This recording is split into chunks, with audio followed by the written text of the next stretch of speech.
Hey, what's up, everybody? Mike Lindsley back with you here. It is an ML Sports Platter 9-minute special on YouTube, Facebook, and IGTV. I am here at Rosie's Corner, the official pizza shop of the platform. Make sure you get on down here for Fish Friday. Theme food days across the week. They've got Monday, they've got their meatloaf, they've got Tuesday with turkey slab, Wednesday chicken and biscuits, and then your fish with your mac and cheese or your fries and coleslaw, both Thursday and on Fish Friday. They're available on Grubhub. You can get the pizza, the wings, pasta, hot and cold subs, a bunch of other great entrees, and they've got a bunch of awesome refreshments in the cooler and some great desserts to go as well. Cannolis, pies, cookies. You never know what they're going to roll out. Get here to Rosie's Corner if you are in and around Central New York. I want to dive deep into the Bills-Eagles matchup this Sunday in what's going to be, I think, a rain slop game out in Orchard Park at New Era Field. When you look at the Bills and you look at the Eagles and you look at the matchup, first, from the Bills' perspective, this is a 5-1 team that could be 6-0 because they should have beaten New England. But by the same token, they could very easily be 3-3 or 2-4. Remember, the Giants game was a one-possession game late. They had to come back against the Jets. They almost blew the Bengal game. The Titan game was nip and tuck. And then last week against the Dolphins, holy mackerel, if it wasn't for the Trey White interception down near the goal line, and then a 98-yard drive, and then preserving the game with defense and Micah Hyde's return on the onside kick, they might have lost to the worst team in football. So Buffalo at this particular time, there are a lot of good things, but yet you're kind of sitting back and going, let's wait and see. This is a big matchup for the Bills from the standpoint that not only could they move to 6-1, not only would they be 6-1, I believe for the first time since 2000, would they have 6 wins before the month of November, but this is kind of right now a staple NFL team that they're facing at home in the Philadelphia Eagles. It's a team that gets a lot of media play. They're always at the forefront of guys like Rich Eisen and Colin Cowherd and NFL Network and everybody else in between in terms of talking about the Philly Eagles, talking about Carson Wentz. They're a recent Super Bowl champion. People always are slurping Doug Peterson, and for good reason, because the guy is an absolute genius when it comes to an offensive game plan. This is a huge game for the Bills. If they were to win this game, they get pushed right up in the front of the national limelight, not only at 6-1, but also because they beat the Philadelphia Eagles. It's a tremendous, tremendous opportunity for Buffalo to win at home. I am equally parts terrified and equally parts confident in Buffalo winning this football game. I'm going to take them 21-17. Here's a couple of the keys to the game, in my opinion. I think the Bills have got to exploit the Eagles secondary. I think that Eagles defense is a little bit banged up front, and of course they're a little bit older than a lot of other Ds. You've got Fletcher Cox, you've got Brandon Graham, you got a lot of guys who have barely been getting along week to week to week, and then other players who haven't even seen action every single week this season. Ronald Darby, of course, and company. There's a lot of players that have been in and out of that defense all year long, and I think that Philly secondary can be exploited. The problem, of course, is that the Bills lack the long ball because Josh Allen isn't accurate enough to get it to John Brown deep. The timing between he and Cole Beasley seems a little off as well.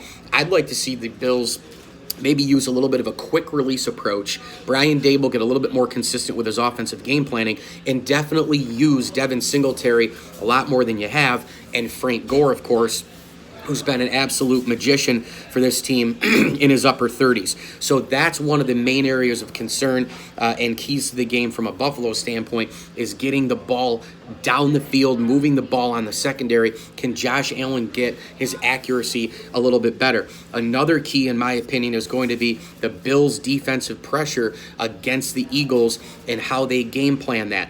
Leslie Frazier led defenses. He's the coordinator of the Bills.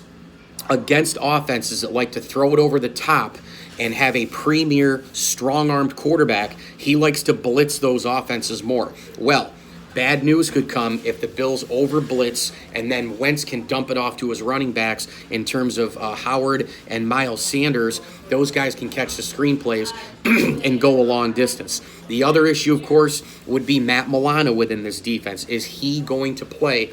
He was out last week against Miami. He practiced light yesterday. If he can't play on the outside, that means that the Philly Eagles can run to that side with the aforementioned running back names, much like Miami did last week, and they torched the Bills. So that's another matchup thing there that I'm looking for. Another biggie, turnovers. This is a game where Philly comes in And look, the Bills' defense didn't look good last week, but I think they figure a few things out, and I think they might cause a couple of turnovers against the Philadelphia Eagles. When the Bills are home, there is something about that Bills defense that gives them an extra oomph, and I'm sure that they've heard it all week about how bad they were last week against the worst team in football and Ryan Fitzpatrick and that poor offense. So this is a week where the Bills can kind of play up to the competition as much as they played down last week against Miami. They've got to get after Carson Wentz, but within good reason.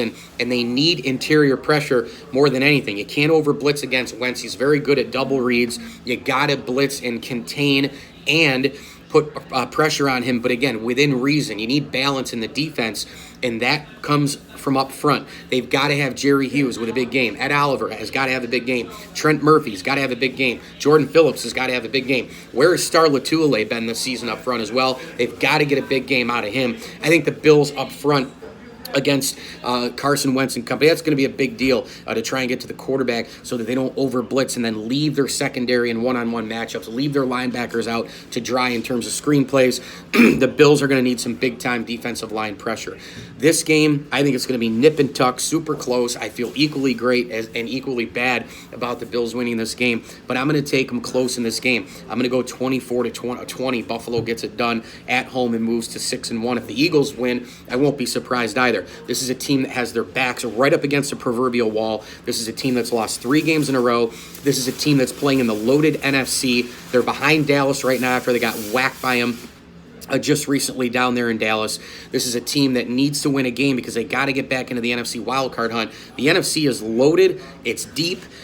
And it's top-heavy. You've got the Saints. You've got the Cowboys. You got the Vikings. You got the Packers. You got the 49ers. You got the Seahawks. You got the Panthers. There's a lot of teams, and the Saints don't even have Drew Brees back, by the way, and they may be the front-runners to get home field for the NFC playoffs. So the Eagles definitely need this football game. Their backs are going to be up against the wall. Doug Peterson needs to somehow, cover up what he did against Dallas pregame, which was guarantee victory. He's got to go and shut his mouth and simply go up to Orchard Park and win a football game. So this is a very dangerous game for the Bills from the sense that the Eagles are desperate, and Doug Peterson's a great coach. He's a great adjuster, and they need to get in it in terms of the playoffs and all that, and they've lost 3 in a row. It is equally hard to lose 4 in a row in the NFL as it is to win 4 in a row. I mean, it's very, the nips and tucks and up and down, kind of pendulum, the roller coaster ride of the NFL. It is almost impossible to lose 4 games in a row or win 4 games in a row when you're a team like the Philadelphia Eagles. The Bengals, for example, have lost a shitload of games in a row,